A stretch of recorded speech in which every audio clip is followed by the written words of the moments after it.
Welcome in everybody to another episode of the Vendetta Sports Media Daily Show. It is July 11th, 2023. I'm Jerry Walker. Alongside me is Matt Hanifan. Before we start getting into some of this recent sports news over the last 24, 48 hours, how are you doing, Matt? Doing good, man. I'm doing good. How about yourself? Cannot complain at all. Ready to kind of get into the swing of things again. So excited to talk about it. But just want to touch on some breaking news that happened this morning. Tyson Fury, Francis Ngannou have agreed to fight.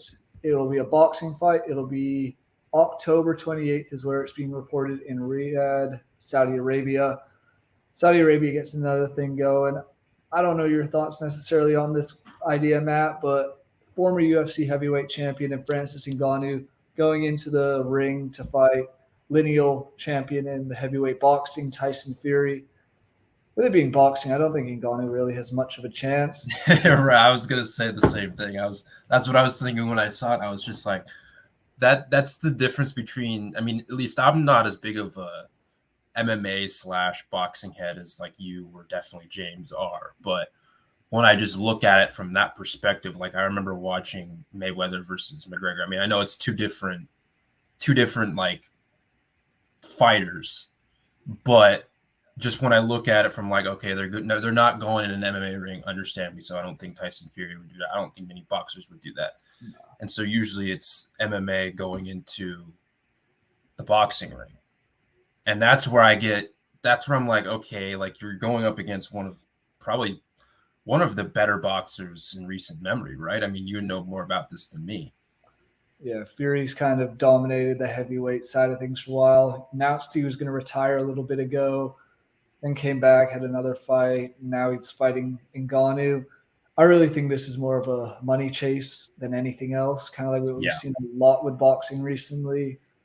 And to me, this is kind of where UFC and MMA have kind of stepped up a bit, where boxing getting these kind of fights. Obviously, all the Jake Paul fights, other celebrity fights. I mean, just doesn't seem as special. It seems like a lot of guys are not willing to fight each other at the top. Give me Shakur Stevens, Tank Davis sort of fight, but those guys fight because they want to protect their records. Whereas in the UFC, it's a lot less caring about having that zero at the end. Yeah, that's a good point. Did they disclose how much money? Like did they disclose the payout yet? I have potential payout. I have not seen any number on the payout, but willing to bet it'll be a substantial amount of money, especially considering it's in Saudi Arabia. And we've seen all the money they've thrown into other sports at the moment, especially golf, soccer. But that's probably not something that's going to be disclosed immediately, but it's still an interesting fight. I mean, yeah, when you say like a money chaser, like, yeah, people are definitely going to watch this. Yeah. And people are definitely going to go to it. And so it's a money chaser in that aspect.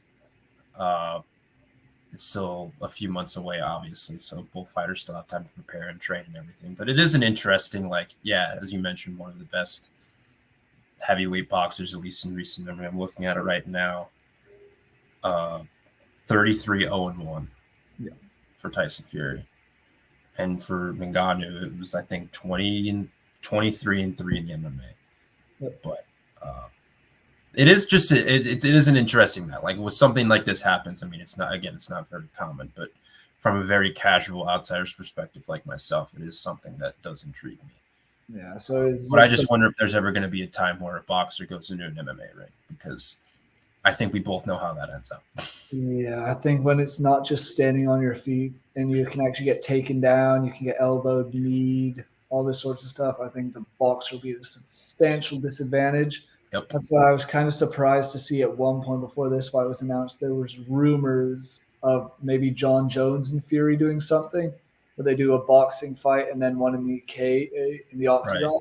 I think James wrote about that for the site. Yeah, I'm pretty sure he did. I have a feeling like if Fury stepped into the octagon with John Jones, let alone Francis Ngannou, that would be done within the first 3 minutes. I was gonna say like first maybe like minute. Yeah, I think Jones take him down, throw an elbow, and then it'd be over.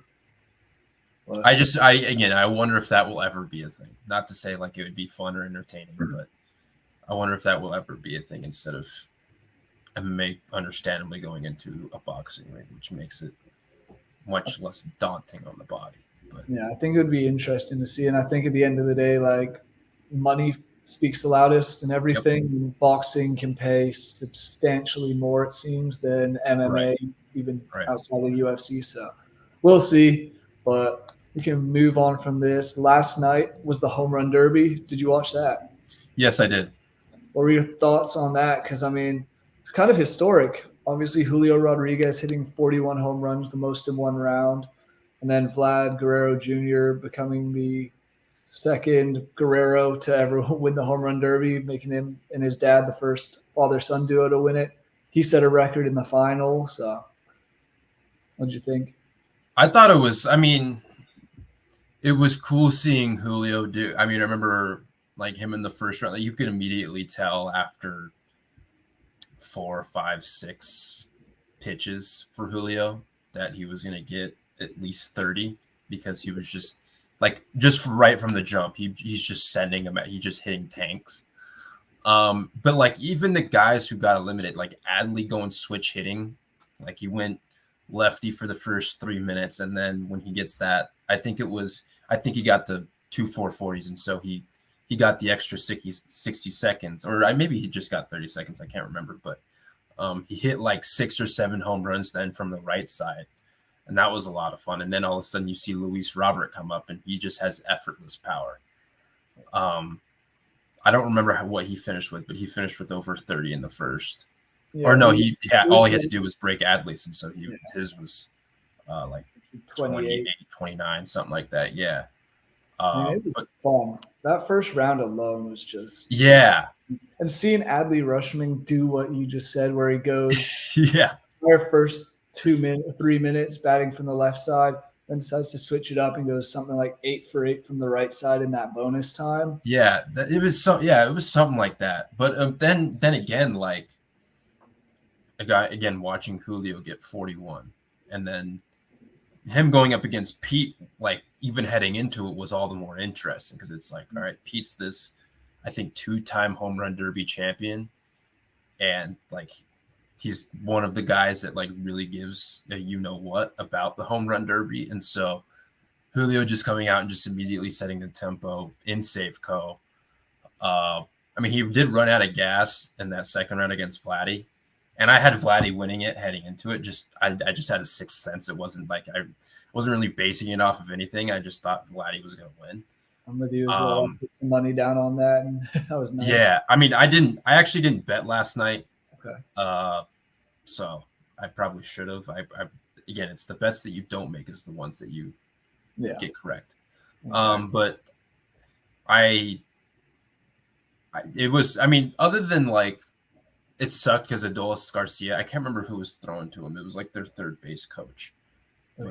He wasn't that good. No. Which was unfortunate. Or at least the pitcher, I mean, wasn't that good. And so it was a little bit disappointing. Randy Rosarena had more pop in the home run derby than I originally anticipated. I didn't expect him to make it to the finals, and so that was cool.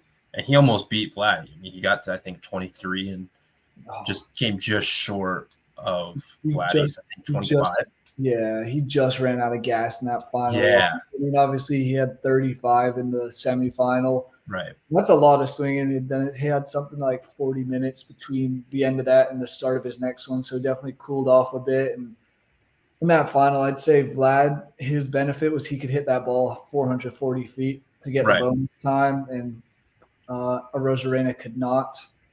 The other guy who kind of disappointed me is Mookie Betts only getting 11 home runs. Right, yeah. That's not great. But it felt like he was the only one. Like they implemented this rule probably a half decade ago. I don't remember exactly how long ago, but right around when they put this format in, maybe the exact same time, they put the rule in where it's like you have to wait until the ball lands before you can throw the next pitch.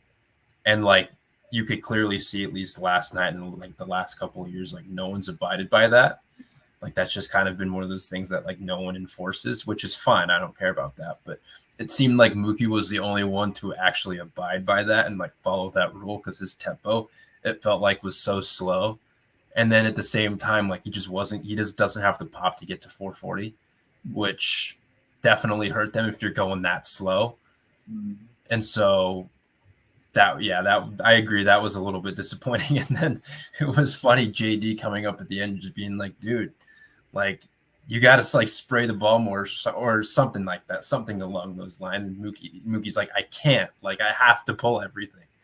And so I thought that was like a comical moment between two teammates, but it was it was disappointing for him a little bit. And I didn't think who was he going up against in the first round again? He's going against Vlad. Vlad? Okay, yeah, okay. That makes more sense in my head because I was like, I think Vlad had like 27. Yeah. Or something like that, 26, 27. So I didn't think Mookie was going to get to that anyways, but you could just tell by the pace that he was going at, the power that he had. I mean, yeah, he has a lot of pull side power, but he's not getting a 440. And I think that's one of like the more underrated things when you look at like who's going to win this tournament is like who can get to 440 just to get that extra minute or 30 seconds, however many you hit that's 440. And like Vlad he was hitting tanks, especially late in the rounds. I mean, I know he got off to a little bit of a slow start in the first round yesterday, but he has just that line drive, launch angle pop that, especially in that final round where he's getting 430, 440, 450, seemingly like every other home run. Like that matters. I mean, yeah, you're wasting a lot of energy when you're doing that, but it's Vlad Guerrero Jr., man. We've seen him do this before. Like he didn't win it in 19, but remember, as you mentioned before, he set that record with 40 in one round. And so he has that pop. And that's kind of one of the reasons why last night I was like, I think we've seen him do this before. I think he might do it again. And obviously he didn't get to 40, but he was still very good. Yeah, he was still by far, I mean, I'd say the best guy in this one. It just seemed like obviously they have their seedings and him as a 6 seed seemed like a sleeper. I think that's because it's the how many home runs you have. Count? Okay. Yeah, I think that's what it is. Like how many home runs you have relative to everyone else. All right. That makes among those 8. And so like his power, I don't remember what his exact numbers are, but I'm curious looking at it right now. But I know his power's been down at least a little bit compared to like recent memory. Yeah. And so, I mean, he's still having a good season, but looking at it right now, 13 homers, 58 RBIs, 274, 344, and then he's slugging 443, which if the season were to end today, that'd be the second worst of his career, outside of his rookie season where he had a 433 slugging. But only 787 OPS, which I mean that's still a 120 OPS plus for him, which again is 20% above average just based on the league average OPS. For ballpark measurement, but 13 home runs for him just doesn't seem like a lot. No. I mean, he had 32 last year. He led baseball with 48 2 years ago. Like we've seen this dude just completely rake. And I wonder, like, I can't remember who it was a couple of years ago, but like sometimes, I mean, there is like the home run derby curse where it's like if you win the home run derby, then you're gonna have a completely like terrible second half of the season. But I want to say there was someone who won it like 2 or 3 years ago who just completely flipped for them. They were struggling in the first half and then they completely flipped for them in the second half. I can't remember who exactly. They were talking about Juan Soto on the broadcast, so I don't know if it was. I think it might have been him. That's who they were talking on the broadcast. Yeah. He used the home run derby to entirely change his season and just took off in half. Right. Like I guess sometimes you just find something, and it's not like if Vlad's having a bad season, but like at least from like a power perspective, maybe this helps him to some extent. I don't know. I'm just theorizing here. Oh yeah, this could at least be just like a mental boost to him. He's like, okay, I know I can still hit it like this, and I know I can hit it often like that. So see, but I have a question because obviously like also games have all kind of fell by the side. But where does the home run derby rank in terms of like the skills challenges? Do you watch the NFL stuff? I would say it's this one and then the NBA slam dunk contest are probably the top 2. I would say the home run derby surpasses both of those. Surpasses the dunk contest. Like for me, I'm more of an NBA head than anything. I just can't watch the dunk contest like seriously anymore. Or at least I haven't. Like Mac McClung, that was fun this year. But this is one of the few like All-Star break event nights that I just didn't watch because I was my high school alumni was in a regional championship, and so it's like, you know what, dunk contest, which probably won't be good, or this, what will I choose? And the dunk contest was actually good this year, or at least better than it has been in years past. I mean, obviously when it was like Aaron Gordon and Zach LaVine, that was a lot of fun. I mean, Derek Jones Jr. when he was with the Heat, I mean, that was obviously fun for me. And it's just cool dunks in general, but like it felt like the product was so bad, or it got to a point where it was very bad over the last few years, towards just like, this isn't fun to watch. Like even like as big of a basketball as myself, like I still love it, but it's not, at least compared to the home run derby. Like I think the home run derby surpasses everything, and that's even with the new format. Like I don't hate this new format, but I did enjoy the 10 outs format a little bit more. And I specifically go back to when Josh Hamilton hit 28 in the first round at Old Yankee Stadium in 2008, I believe.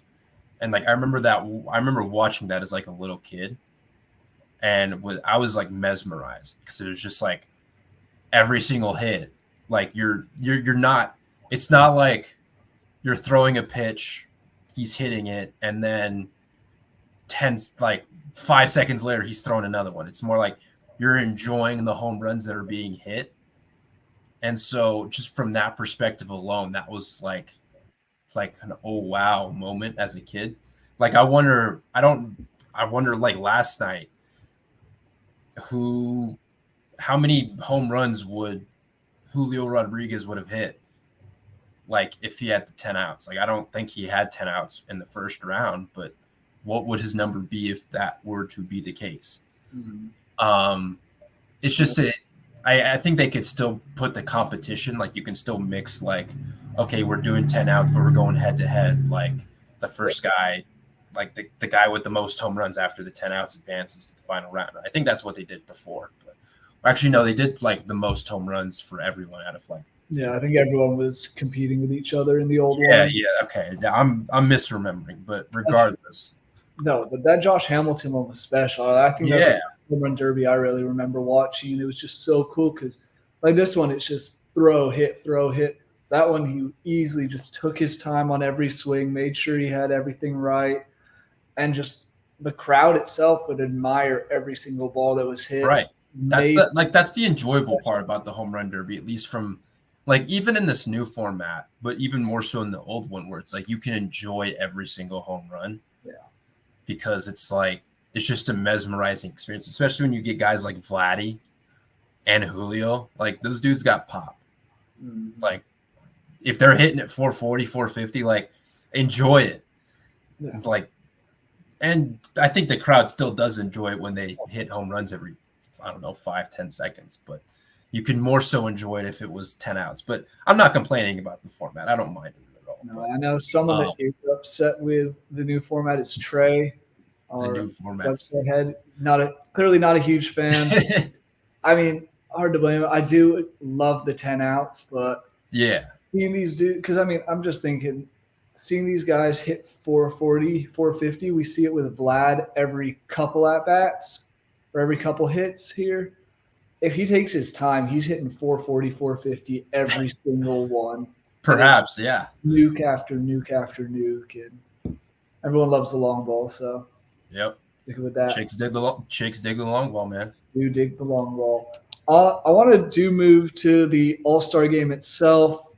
AL seems to have been dominating this for the last few years. I honestly don't really watch the All-Star game that much. Now that it has no meaning, I used to watch it more when his winner of this gets home field advantage in the World Series. Actually, it's some meaning behind it.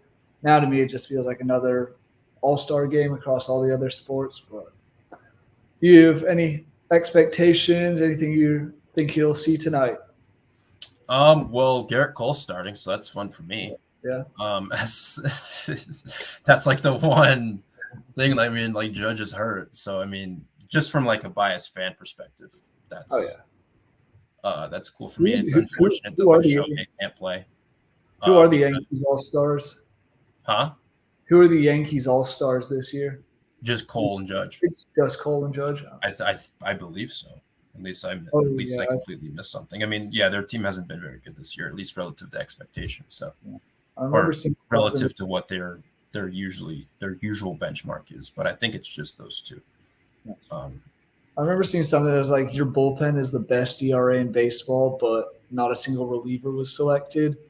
I guess that's mostly because they just couldn't get in. I mean, they don't really ever have that many relievers. They might have a closer or two, but right now I'm just going over the rosters a little bit to refresh myself. That's very true, Trey. The NL got whooped every year, so the AL had home field advantage. Yeah. I guess it still made it more fun, even if you knew the outcome. It still makes it meaningful one way or another. It's a little better, but just by looking at it, I think the NL is a little bit better lineup wise this year. NL. And it's like, I mean, we see what Atlanta's doing, and we see like what the Dodgers offense is doing. Like I'm looking at it right now. Again, just a refresher, but Sean Murphy, Freddie Freeman, Luis Arias, Nolan Arenado, Orlando Arcia, Ronald Acuna Jr., Mookie Betts, Corbin Carroll, and JD Martinez. Like I think that's a good starting nine, if I'm being completely honest. I don't know if there's like a complete, if I'm going to lean one way, who I think is going to win.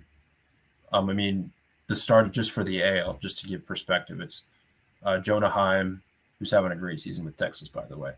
Yandy Diaz, Marcus Semien, Josh Young, who might win AL Rookie of the Year, Corey Seager, Mike Trout, Randy Rosarena, Aaron Judge, who obviously is hurt, and Shohei Ohtani, who I don't think is going to play. And so I think the NL has the advantage, if you're just asking me who I think wins tonight, but it's the All-Star game, man. I don't know.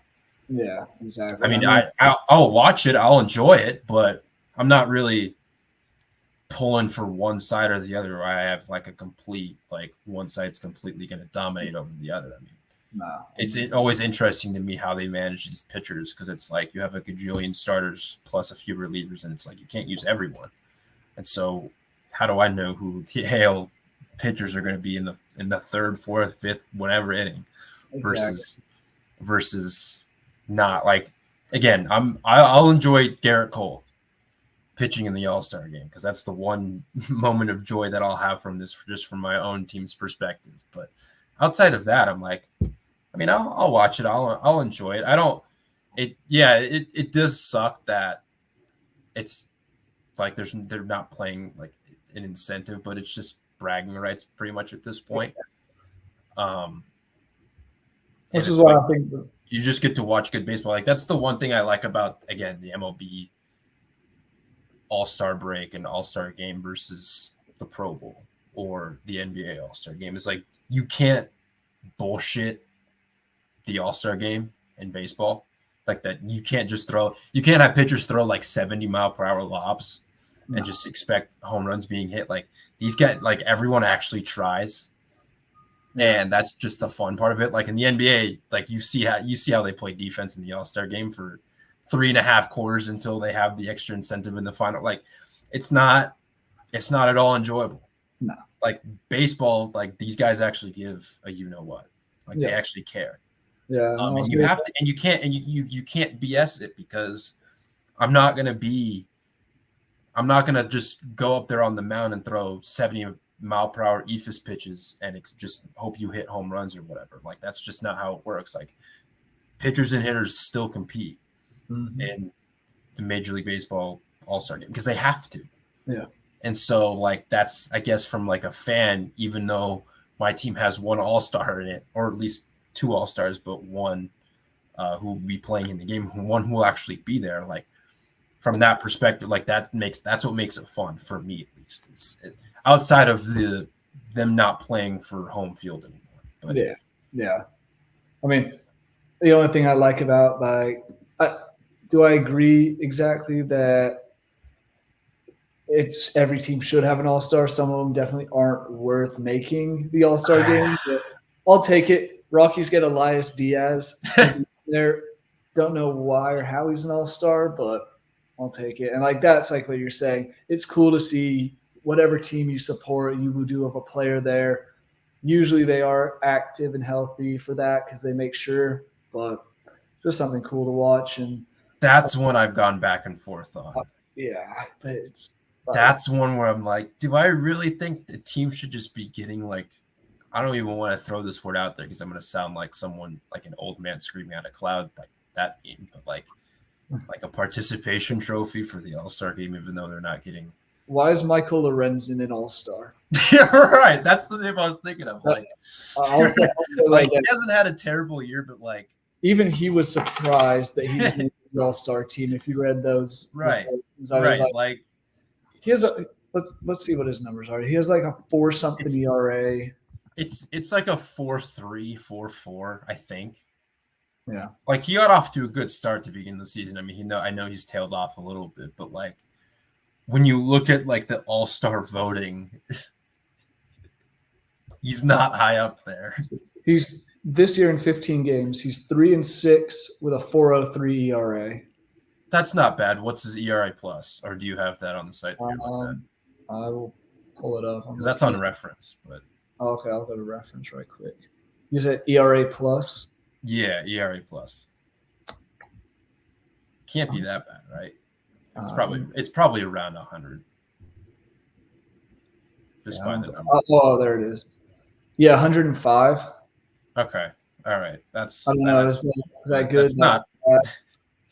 That's not all-star caliber numbers, but I get it, I guess, from the perspective of like they want every team to be involved. Like you don't want, I mean, if you just look at it, like practically all of the Braves or half like 80% of their lineup is like somehow in the game, at least from like an offense perspective, which is nuts. But the Rangers just might even for like Texas is another one, but like it might even be more if you didn't have this rule of having just like a one all-star per team type deal. But I mean, I've gone back and forth. I guess it doesn't really matter that much. No. At the end of the day, we like to see the best. Like, could they improve it? Could they not? Like, I've gone back and forth with that. And we like to see the best players go at it one way or another, and we usually get that. To your point earlier, best pitchers want to strike out the best hitters, and the best hitters want to hit the hell out of the best pitchers. So it makes it very competitive from that aspect. Yep. Not like they're all good or great friends as we see in the NBA All-Star game now. It's not like they're there just to have fun. Obviously, that's an aspect, but it seems like they actually want to compete a bit. And that's why I guess I love the threes in hockey for that All-Star game. But the NBA All-Star game and the Pro Bowl especially are just unbearable to watch. Yeah, NBA All-Star game's tough. And it's, again, I love basketball more than I love most things. But that one, for me, it's like this can be better. Like, a lot better in terms of, like, the competitiveness of it. Before we hop into some NBA stuff, I do want to get, like, predictions, anything you're expecting for the second half of the season, because we are at that halfway point at the moment. And well, the trade deadline's coming up in about a little less than a month. And so, like, there's some teams where I'm looking at, like, are you going to be a seller? Are you going to be buyer? Like, the team, I guess, that I was looking at this morning, but, like, the team that I'm keeping an eye on, at least in the American League, as, like, a seller is the White Sox. Because it's like that can get real. Like, are you going to really trade Tim Anderson, who has, I think, one more year left on his deal, and it's a club option? And he's having a bad year, like a really bad year. And I know he's been injured a little bit, but, like, I think that's lingered with him. But, like, are you really going to trade Tim Anderson? Like, Lucas Giolito's in the final year of his deal. Yasmani Grandal's in the final year of his deal. I know, like, Kendall Graveman, I know he's making a lot for probably a reliever of his caliber, but he has a couple years left on his deal.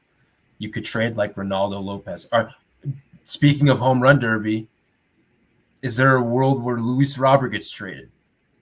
And I know he has a lot of years of control left on his contract, but, like, our team's going to be willing to, at least in Tim Anderson's case, and, like, Grandal's case, and maybe even Giolito's case, like, are you, like, what can you fetch for them, even though, at least in Tim Anderson's case, he's having a bad year? Like, is a team still going to give not even like a top 100 prospect, but like a decent prospect or two for them. Yeah. Like that's where it's like that gets interesting for me at least. That's something like would they hold on to? I mean, again, since he has the extra year of control, a club option, which I'm guessing, even though he's having such a dog shit year, they're gonna pick up. But like, will the White Sox trade Tim Anderson? Like, could he build some value in these final couple of weeks before the deadline? Like, that's something. That's just something I'm keeping an eye on. Like, that's where it's like that can be a very intriguing team. I'm not 100% sure what their farm system looks like, and so they might choose to. I mean, obviously they're one of the worst teams in the American League. They might try to sell just to see if they can build up their farm system a little bit more. If it's not already built up already, I'm not sure.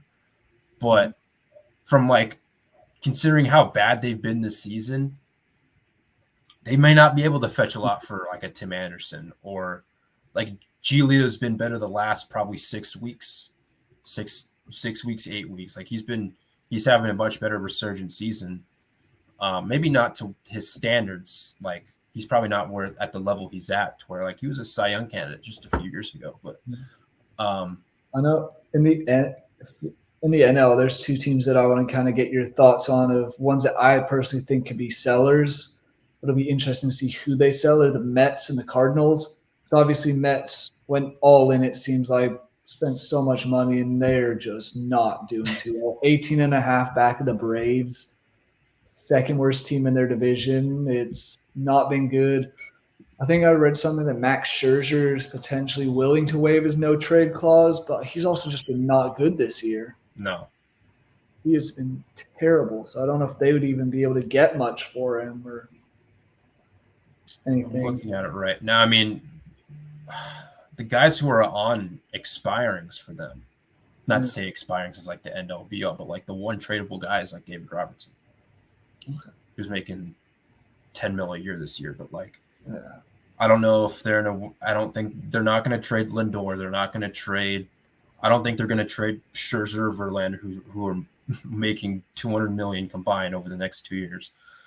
Or I think throughout the duration of their contract, they're not going to trade Pete Alonso.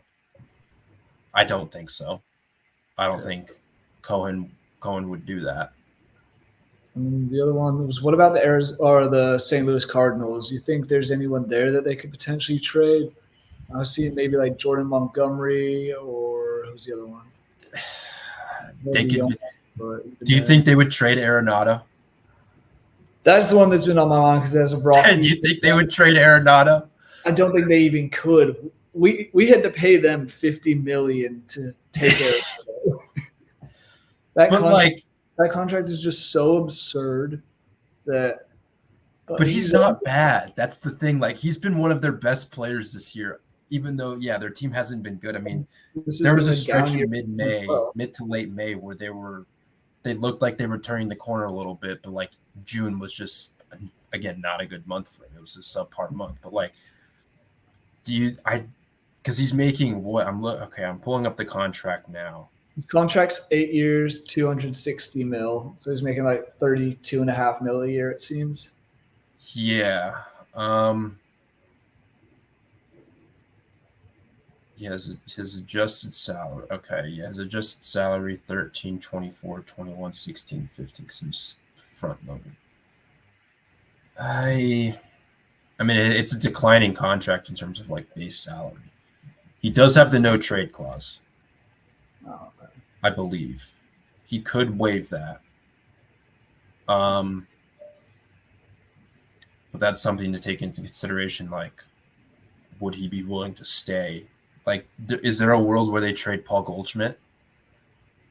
Oh, because I mean, he only has one more year on his contract after this, so. Yeah. Wouldn't surprise me. Montgomery's interesting. They got him for Bader last year. I remember that being very confused about that as a Yankee fan. But Bader's been somewhat decent when he's been healthy. So that's cool. Tommy Edmonds interesting. I know he's hurt right now. I'm just looking at it to refresh myself. Paul DeYoung's a younger guy in terms of that, and he's kind of a free agent with options, I think, after this year. So maybe they try and trade him. Lars Nootbaar. No, I'm just kidding. They're not going to trade Lars. Adam Wainwright, hottest ticket on the trade board right now. Everybody's trying to get Wainwright at the ripe age of 41. That's Steven Matt's contract, even though it's for. It doesn't seem like it's for him. That's still a gross contract for him. Yeah. What are some other NL teams that I'm looking at that could be like the? Do you think there's a world where like the Padres become sellers? They start just. Do they just trade Juan Soto? See, I think if the Padres trade Josh Hader. I think if the Padres were further than 8.5 back of the division, and I guess a little closer in the wild card race, I could see them becoming sellers. But I think they've invested all this that they want to make that push somehow, some way. So I think maybe if it doesn't work out this year, we'll see them make trades next year. But this is my thing with the Padres. We've seen this so many times before. They throw a bunch of money, try to keep up with the Dodgers, and it always backfires. Really I think we were talking about this, you and I, before the season. We definitely. And I was definitely like higher on the Padres, and you had that same like this is just how they are every year, and I'm just like I think they'll be better. They're not better. Just find a way to mess it up somehow. Matter the talent. Because I mean, on paper, their team this year is stacked. Well, I mean, yeah, they have Machado, Bogarts, Soto, and Tatis who missed the first few games because of the suspension, and even like their pitching is Musgrove, Darvish having an okay year, Blake Snell's been really good this year. Like in terms of like at least since over like the last couple of months, he's been really good. I saw some stat. I want to say that he's like first in the league since end of May in virtually every important pitching category. He's like a .77 ERA, which that's just mind blowing. He's been really good this year. Like. If there's one like a bright spot, he's been really good. But I wonder if they're in a position to where they want to ship. I mean, not saying they will, but like, could they get something for like Hader? Oh, I'm sure they could. Could they get something for? I don't know if they want to trade Soto, they can. Will you get something for? I don't know, Cronenworth. I don't know. I'm just throwing out names. Yeah. Let me pull up like who. A guy like Ha-Seong Kim. Yeah, like maybe I don't know. Like they can get something for some of those guys. If they're in a position to sell, I mean, again, you still have a couple weeks to decide that. But they're allocating so much money. Like Juan Soto is going to get paid soon by somebody. Yeah. Whether it's the Padres or not. And it's like you're already investing 280 million into this organization. Like, do you want to just completely blow past the final luxury tax bracket and pay like a Cohen tax, for example? Like what exactly is your plan? Your plan there? Because it's like acquiring Juan Soto last year obviously was like a dub on paper, regardless of the price of the prospects. It's like this guy's a generational talent. But then all of a sudden, I mean, Juan Soto hasn't been bad, but he's probably been subpar to his standards. Oh, absolutely. I'm curious because I mean, I know the phrase arbitration, but what does that entail? Does that just kind of mean it's like an open sort of thing for contracts, or he's just a free agent? For who are you talking about? Looking at Juan Soto's contract, it's like this year's getting paid $23 million. Next year it's an ARB, and then he's a free agent. Oh yeah, arbitration's like a dumb baseball like lawyer thing. Like it's essentially two sides have to come to an agreement, and if you don't agree by like a certain deadline, like if you don't agree to like a 1-year salary, then you go to this thing called arbitration, to where it's like you said you're at one point like I want to get paid this much money, and your organization is like, no, we want to pay you this much, usually a lesser dollar amount, and it pretty much comes to a point where your team is pretty much telling you then why you shouldn't get paid a certain amount of money. And like arbitration is a thing. Like, yeah, usually most teams come to an agreement with their players about they have like a middle ground, and if you don't have that middle ground, then you get your team pretty much tells you in front of arbiters, like, yeah, this is why you shouldn't make this much money. It's such a dumb thing. Like, just like, why are we doing this? Because it has like at least in terms of like a Yankees perspective, it has fractured relationships in the past. Like I remember years ago, Dellin Betances, who was like a good reliever for the Yankees for years, he went to arbitration with them. I can't remember the exact year, and like having the team tell him to his face why he sucked, essentially, and why he couldn't make a certain amount. Like it really, I remember reading a bunch of times how like that like affected him mentally, and like he that kind of like it was not like a broken relationship, but you could tell like the relationship is more on hinges. It's such a dumb thing. In terms of like I don't, it'd be funny just to be in that room to see like what the arguments are, but in terms of like, yeah, I want to know what Trey's argument is because he's all on board with it. Loves the arbitrations. No, teams are just idiots. Some of the teams are idiots, and just be like Alex Anthopoulos and sign your free agents for 35 cents on the dollar. Like, give him the old 8 for 48 and see if it works. I don't know.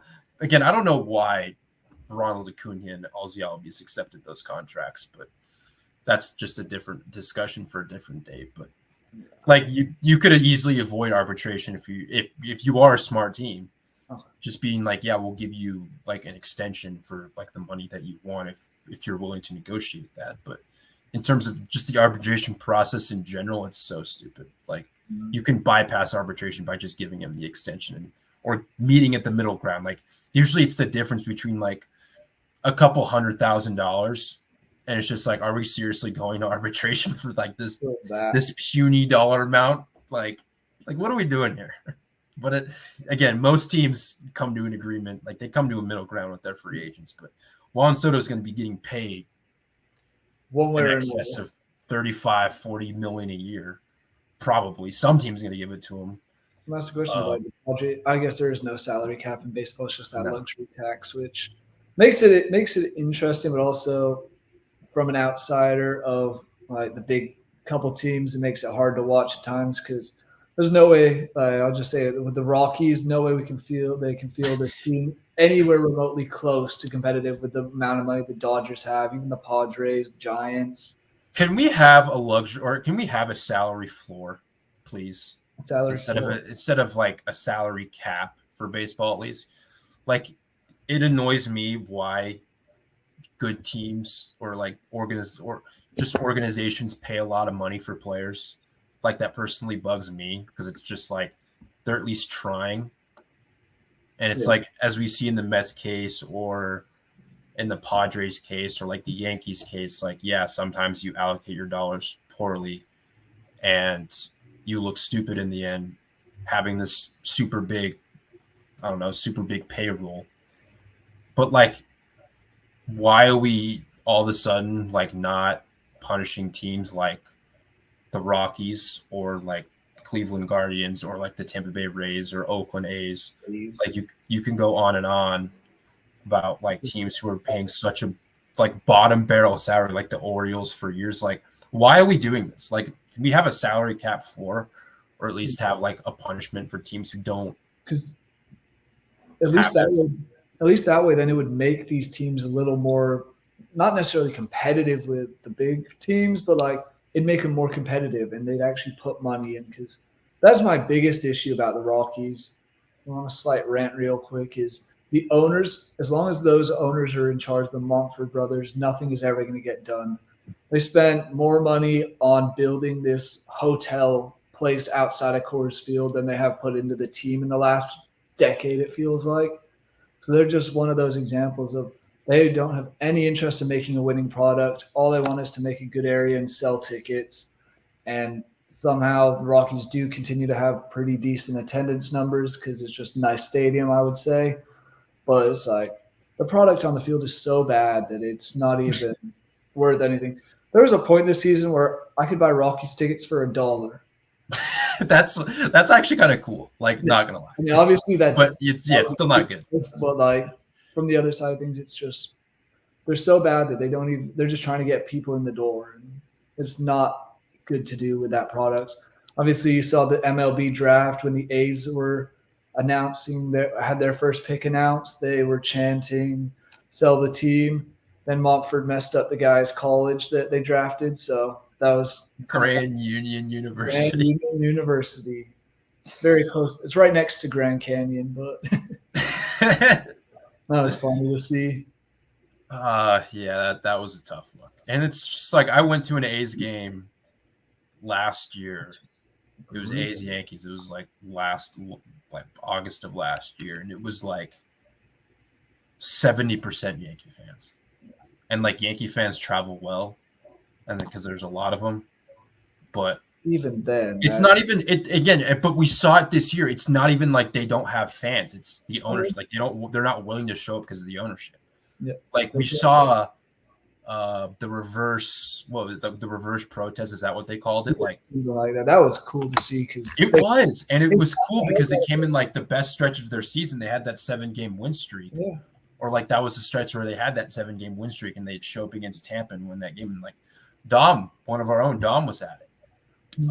One of Vendetta's own. So it's like that. It was just like a cool moment. But like if you go look at like playoff games from the A's and like recent years, it's not like their attendance is like complete dog shit. Like their fans, when they have good ownership and like that's a team, especially when you have those fans in that stadium, like that place gets really loud. Yeah. And so like they actually care and like, give a what. But it's not because they don't have fans, it's because of the ownership and like it's the fans who are obviously protesting the ownership because they want to move them to Vegas. Sadly, I think they will end up moving them to Vegas just because I think they will too. I think that's pretty much a foregone conclusion. Yeah, but would love to see him stay in Oakland just because Oakland's kind of lost everything else now. But I just don't see the money going in and any of that happening for them to build a new stadium, which kind of makes it – I wonder if Oakland will ever have another professional sports team. They've already lost – Warriors, Raiders, now the A's are leaving. Yeah, they're all just now across the stadium. The USL team, but that's about it. Yeah. It's interesting because I think they change it around every few years, it feels like, but Oakland's AAA team, the Las Vegas Aviators they're in Las Vegas. And so I always had the question, like, it's obviously now they're building a new stadium, but I had the question before, like, what would they do with the AAA team if they all of a sudden move to the same city? And I guess it makes it more convenient for them, but it's just, it's more state money and it's like, again, public funding. And I'm not going to get into like the weeds of that, but I've actually had the same thought because I live in Nashville now, and obviously Nashville has been trying to get an MLB team. They do have a AAA team in the Sound, so I've even spoke to people at games like, how's this going to work? Are they going to have to relocate the Sound somewhere else and build a whole brand new stadium, obviously, because of attendance, capacity, size?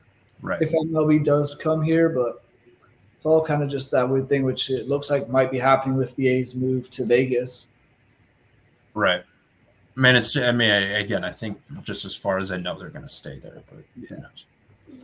All right. I'm going to kind of wrap up our MLB talk. We only have about 10 minutes left, so we do want to talk some NBA because that's what we're both here for. Obviously, you have the Miami Heat banner in the background of yours. I have my Nuggets banner now, so I don't want to. I just know I don't want to see that. I bet. But so Summer League has been going on, and obviously there's been some star players. We've seen a couple injuries. I know Amen Thompson has gotten hurt, and then why am I blanking on? Scoot Henderson got hurt. I don't know about Scoot. I know Thompson's been shut down for the remainder of the Summer League, as has Victor Wembanyama. But who's kind of stood out to you so far as because you've watched probably significantly more than I have the Summer League. So what guys have come out? There's been a few players. I'm going to try to go a little bit under the radar when I say it because I don't want to say it like Victor Wembanyama. Like I'm not. Yeah, everyone knows he's been hooping. Like a couple ones that that have caught my eye over the last couple of days was like Marquise Noel, who was playing for the Raptors Summer League team. I know he had a very good first game. He wasn't as good in the second game. A guy who I watched in college because he played in the Mountain West, Sam Morrell. He played, or Sam Merrill, excuse me. I'm mixing up him in the comic. Sam Merrill, who played for Utah State, he's playing for the Cavs Summer League team. He hit like 8-9 threes yesterday. He just went on he was completely he went nuts. A couple other names like Julian Champagny, who plays for the Spurs. There's Lester Quinones, who plays for the Warriors. Those particular two stood out to me in the California Classic. Trying to think of like Jerry Walker, who got drafted 8 overall by the Pacers, technically the Wizards, but they traded the rights to the Pacers. He's been particularly impressive for me. On the Miami side of things, a couple of guys who I've been particularly impressed by, Jovic and Orlando Robinson, who just signed a standard contract with the team. I'm trying to think of like any other names off the top of my head. I could probably go. I know there's Jabari Smith. Jabari Smith has been one that has been awesome his this year. His half-court buzzer beaters thing to win that first game was pretty solid, and he had a whole solid game for that. That's one of the few ones I've watched. That. Keontae George. Keontae George has been another one who's been he got drafted, I think, 16 to the Jazz. He looks legit, legit. And it's like that's cool because I didn't necessarily expect that out of him. What are some other ones? One of the ones that I can't think of the exact player, but I know obviously OKC has Chet Holmgren. Then they had 2 other guys. Cason Wallace. Cason Wallace has been really good. He was really good in that. They've looked in that good. Game. I can't remember who they were facing, but he had that one half-court shot at the end of the shot clock. He went 6-9 from deep. Is that the game against Dallas? Huh? Is that the game against Dallas? I don't know. I believe so. I don't remember. That's just all foggy to me. Yeah, it all goes together. One guy who impressed on Portland against the Spurs and when Victor had 27 and 12 was Michael DeVoe. Okay. He's just one of the guards that they had on their summer league squad, and he was really good. Shaedon was rough against the Spurs. He started 0 of 9 from the floor, 0 of, I think, 6 from deep or something like that. I don't think he didn't finish with that. I'm trying to think of who else has been impressive to me. Max Christie for the Lakers. In terms of I watched him in the California Classic, and then I watched him these couple of games in the summer league, and he looks, again, just from a comfortability standpoint, he looks a lot better. He looks more developed. There's some off the dribble juice that he's possessed. He looks it's a lot more fluid for him, and obviously the spot up shot making for him has been really well. I don't think they have those tracking numbers out, but it looks good. And so he's been particularly impressive as a primary creator, at least for their summer league team. I don't know what that means for him this upcoming season, but just from that perspective, he looks good. What are some others? I can speak on the Nuggets side of things just briefly. It's obviously lost a couple key guys in free agency from that bench. So Jalen Pickett, the rookie out of Penn State, he's looked pretty solid so far. He's kind of been on the quieter side scoring wise, but works in the pick and roll game pretty well. And then Peyton Watson. He's going to be one that's going to take a lead.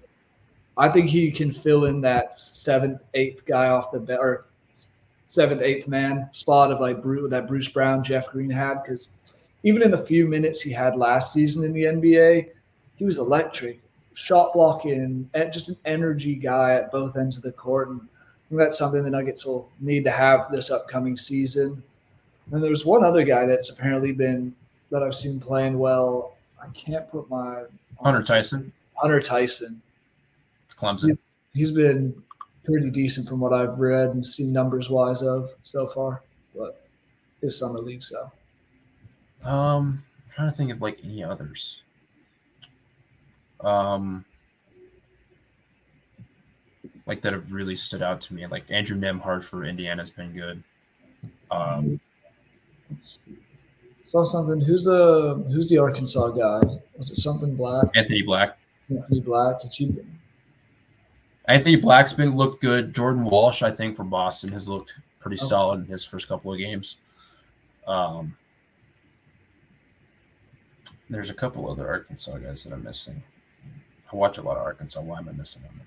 Yeah, Arkansas is solid. I do have like kind of a different question along these same lines.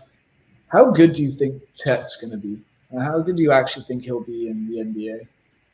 I think he'll be a good player. I think, again, it's always with him, it's the frame. Like you improve the frame, but like at least as like a drop defender, a guy who can protect the rim. He's expanding his range. I don't think he'll be like, it'll be a while before I think he's like a number one option, but I don't think he needs to ever be a number one option for that OKC team as long as it's currently constructed. Like, I think he's going to be a legit NBA player with, like, he's a very good rim protector. He has good handle. He's a good playmaker for someone of his size. And so it's like the more that he improves his like core strength and lower body strength, I think it'll be harder for him to push him off his spots. Yeah. And even then, I think he's expanding his range. Like it's the same exact concerns that I have with Victor. Yeah. It's like the overreaction to his first game. Oh my God. And people just completely railing on him bugged me so much, dude.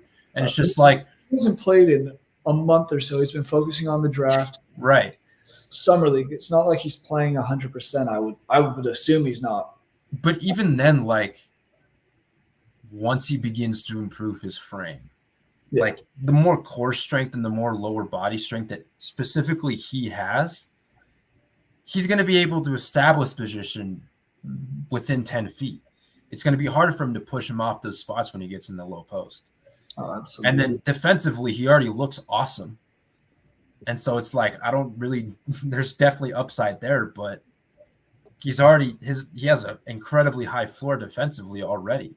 I mean, I just loved watching, even in that first game, these guys trying to shoot floaters over. And his handle is nuts, dude. His handle and his playmaking is nuts. Oh, his passing was, he had some insane passes that it even seems some of his teammates weren't even ready for him.